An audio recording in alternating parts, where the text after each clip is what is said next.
जय माता की। आप सभी का हमारे YouTube चैनल जय माता की में हार्दिक अभिनंदन है। आज हम श्री महाशिव पुराण के इस कथा में जो कड़ी हमने शुरू की है, उस कड़ी के अंतर्गत आज हम जानेंगे कि विवाह के कार्य को संपन्न कराने के बाद रात को परम सुंदर सजे हुए विश्राम गृह में शयन करके प्रातःकाल भगवान शिव का जनवासे में से आगमन किस प्रकार किया गया, किस प्रकार उनका आगमन हुआ, इन सब की सारी जानकारी हम अपने आज के इस अध्याय में, आज की इस वीडियो में जानेंगे। इससे पहले यदि आप हमारे चैनल पर अभी नए आए हैं तो कृपा करके चैनल को सब्सक्राइब कर लीजिए और घंटी जैसे दिखने वाले बटन को भी दबा लीजिए ताकि आने वाली नई वीडियो की नोटिफिकेशन आपको सबसे पहले और आसानी से मिल सके। तो शुरू करेंगे आज का अध्याय। ब्रह्मा जी कहते हैं कि हे नारद, तदंतर भाग्यवानों में श्रेष्ठ और चतुर गिरिराज हिमवान ने बारातियों को भोजन करवाने के लिए अपने आंगन को सुंदर ढंग से सजाया तथा अपने पुत्रों एवं अन्यान्य पर्वतों को भेजकर भगवान शिव सहित सभी देवताओं को भोजन के लिए बुलवाया। जब सब लोग आ गए तब उनको बड़े ही आदर के साथ उत्तम भोजन करवाया गया। भोजन के पश्चात हाथ मुंह धोकर कुल्ला करवा के भगवान विष्णु आदि सभी देवता विश्राम के लिए प्रसन्नता पूर्वक अपने अपने डेरे में चले गए। मैना की आज्ञा से साध्वी स्त्रियों ने भगवान शिव से भक्ति पूर्वक प्रार्थना करके उन्हें महान उत्सव में परिपूर्ण सुंदर वास भवन में ठहराया। मैना के दिए हुए मनोहर रतन सिंहासन पर बैठकर आनंदित हुए भगवान शंभु ने उस वास मंदिर का निरीक्षण किया, यानी उस वास मंदिर को चारों तरफ से देखा। वह भवन प्रज्वलित हुए सैकड़ों रत्नमय प्रदीपों के कारण अद्भुत प्रभा से उद्भासित हो रहा था। वहां रत्नमय पात्र तथा रत्नों के ही कलश रखे गए थे। मोती और मणियों से सारा भवन जगमगा रहा था। रत्नमय दर्पण की शोभा से संपन्न तथा श्वेत चंवरों से अलंकृत था। मुक्ता मणियों की सुंदर मालाओं बंधनवारों से आवेष्टित हुआ वह वास भवन बड़ा ही समृद्धिशाली दिखाई पड़ता था। उसकी कहीं भी उपमा नहीं की जा सकती। वह महादिव्य, अति विचित्र, परम मनोहर तथा मन को आह्लाद प्रदान करने वाला, आनंद प्रदान करने वाला था। उसके फर्श पर नाना प्रकार की रचनाएं की गई थी। बेल बूटे निकाले गए थे। भगवान शिव के दिए हुए वर का ही महान एवं अनुपम प्रभाव दिखाई दे रहा था। वह शोभाशाली भवन शिवलोक के नाम से प्रसिद्ध किया गया था।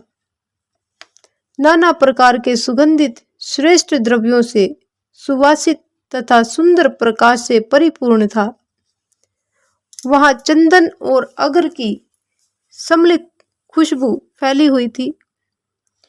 उस भवन में फूलों की सेज बिछी हुई थी। विश्वकर्मा का बनाया हुआ वह भवन कई प्रकार के विचित्र चित्रों से सुसज्जित था।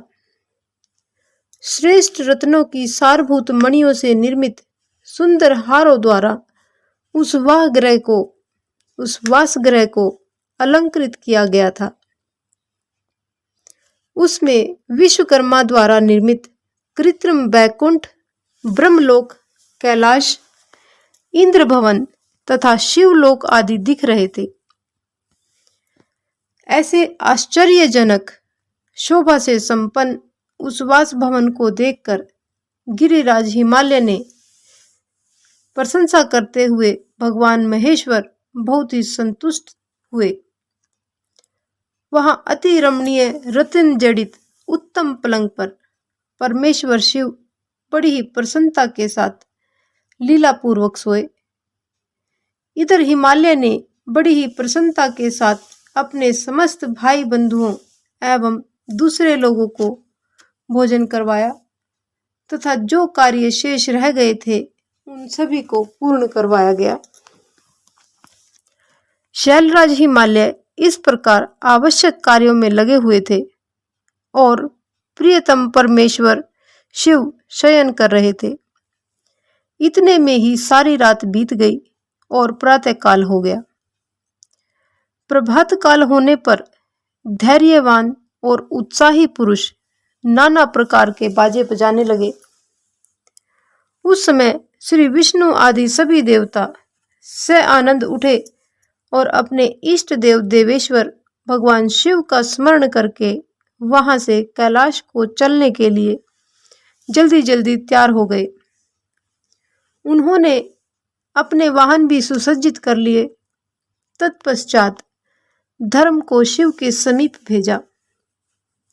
योग शक्ति से संपन्न धर्म नारायण की आज्ञा से वासगृह में पहुंचकर योगीश्वर भगवान शंकर से समयोचित बात बोले कि हे प्रथम गणों के स्वामी, हे महेश्वर, उठिए, आपका कल्याण हो, आप हमारे लिए भी कल्याणकारी होइए। जनवासे में चलिए और वहां पर सभी देवताओं को कृतार्थ कीजिए। धर्म की यह बात सुनकर भगवान महेश्वर हंसे। उन्होंने धर्म को कृपा दृष्टि से देखा और शैया त्याग दी। इसके बाद धर्म से हंसते हुए इस प्रकार बोले, तुम आगे चलो, मैं भी वहां पर शीघ्र ही आ जाऊंगा, इसमें संशय नहीं है। भगवान शिव के ऐसा कहने पर धर्म जनवासे में गए। तत्पश्चात शंभु भी स्वयं वहां जाने को उद्यत हुए। यह जानकर महान उत्सव मनाती हुई स्त्रियां वहां पर आई और भगवान शंभु के युगल चरणाविंदों का दर्शन करती हुई मंगल गान करने लगी। तदंतर लोकाचार का पालन करते हुए भगवान शंभु प्रातःकालिक कृत्य करके मैना और हिमालय की आज्ञा लेकर जनवासे को गए। हे मुने, उस समय बड़ा भारी उत्सव हुआ। वेद मंत्रों की ध्वनि होने लगी और लोग चारों प्रकार के बाजे बजाने लगे। अपने स्थान पर आकर भगवान शंभु ने लोकाचारवश मुनियों को, विष्णु को और ब्रह्मा जी को प्रणाम किया। फिर देवता आदि ने उनकी वंदना की। उस समय चारों तरफ जय जयकार, नमस्कार तथा वेद मंत्रोच्चारण की मंगलदायिनी ध्वनि होने लगी।